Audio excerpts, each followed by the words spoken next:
सड़कों पे उतरेंगे इंसाफ के लिए, तो हम वहाँ पे अपनी पूरी ताकत से आशुतोष कुमार जी के साथ खड़े हैं।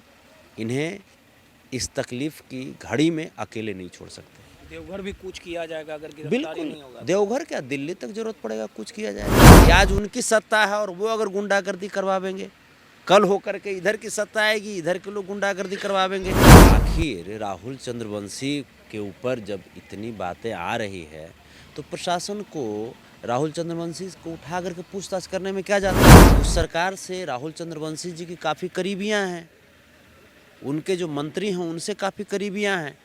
तो आप जब मिनिस्टर हो करके जब एक अपराधी को बचाने का प्रयास कर रहे हैं, आप जब एक सीएम हो करके अपराधी को बचाने का प्रयास कर रहे हैं। मियार ब्राह्मण एकता मंच के फाउंडर और बीजेपी नेता आशुतोष कुमार के भाई के साथ विगत कुछ दिनों पूर्व दुखद घटना घटी थी और इस घटना के बाद लगातार हर समाज का जो लोग है वो आशुतोष कुमार के साथ खड़े हैं। इसी कड़ी में यदुवंशी सेना के पूर्व राष्ट्रीय अध्यक्ष संतोष रेणु यादव जी हमारे साथ आशुतोष कुमार से मुलाकात की, उनके पैतृक गांव गया पहुंचे थे और साफ तौर पे उन्होंने कहा था कि जब वो पटना आएंगे तो आशुतोष कुमार से मुलाकात करेंगे। आपको पता ही है कि आशुतोष कुमार और संतोष रेणु यादव धुर विरोधी हैं, लेकिन इस दुख की घड़ी में आशुतोष कुमार के साथ खड़े हैं संतोष जी।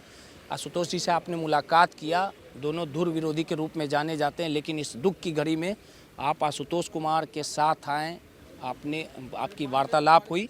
आलोक कुमार के लिए लड़ाई किस प्रकार से लड़िएगा? देखिए, सबसे पहले मैं आपको स्पष्ट कर दूं कि व्यक्ति के अंदर वैचारिक विरोध हो, राजनीतिक विरोध हो चलेगा, लेकिन आशुतोष जी से हमारा एक पारिवारिक रिश्ता है, एक सामाजिक रिश्ता है और उस रिश्ते के ज़रिए अगर उनको तकलीफ़ होती है किसी भी मामले में, तो वो तकलीफ़ हमारे तक महसूस होनी चाहिए और अगर हमें तकलीफ़ होती है तो वो महसूस करते हैं।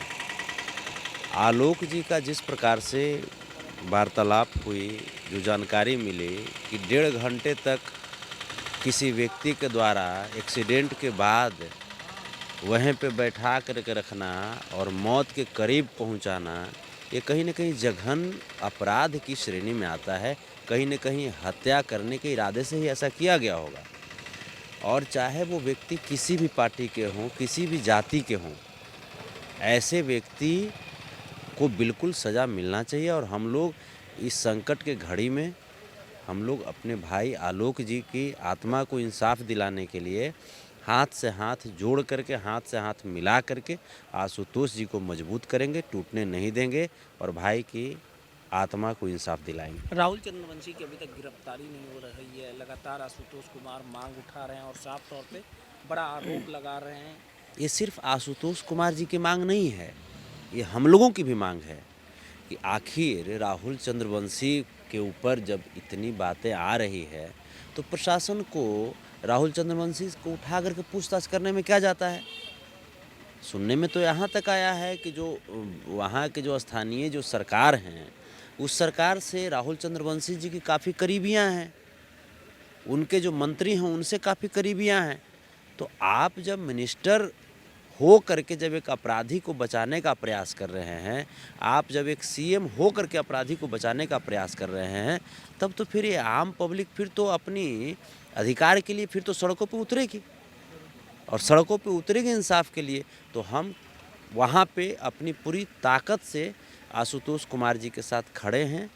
इन्हें इस तकलीफ़ की घड़ी में अकेले नहीं छोड़ सकते। देवघर भी कूच किया जाएगा अगर गिरफ्तारी बिल्कुल, नहीं होगा। देवघर क्या, दिल्ली तक ज़रूरत पड़ेगा कुछ किया जाएगा। ये लोकतांत्रिक व्यवस्था है ना, हिटलर शाही रवैया नहीं चलेगा। आप देवघर के आप मिनिस्टर हों, विधायक हों या झारखंड के आप चीफ मिनिस्टर हों, इंसान की जान से बढ़ कर के कोई कीमत नहीं ना हो सकती। ये आपकी दायित्व है। आपके देवघर में इस तरह की घटना हुई तो फिर चुप तो व्यक्ति नहीं रह सकता। और रही बात सत्ता, तो सत्ता तो आते जाते रहती है। आज अगर मान लीजिए कि आज उनकी सत्ता है और वो अगर गुंडागर्दी करवावेंगे, कल हो करके इधर की सत्ता आएगी, इधर के लोग गुंडागर्दी करवावेंगे, तो इसमें इस बीच में मानवता का हनन तो हो जाएगा। लड़ाई लड़ी जाएगी। बिल्कुल लड़ाई लड़ेंगे हम लोग। सीधे तौर पे संतोष यादव थे, आशुतोष कुमार से मुलाकात की और साफ तौर पे कहा कि आलोक की लड़ाई हम दिल्ली तक लड़ेंगे, देवघर तक लड़ेंगे, इंसाफ किसी भी कीमत पर लिया जाएगा।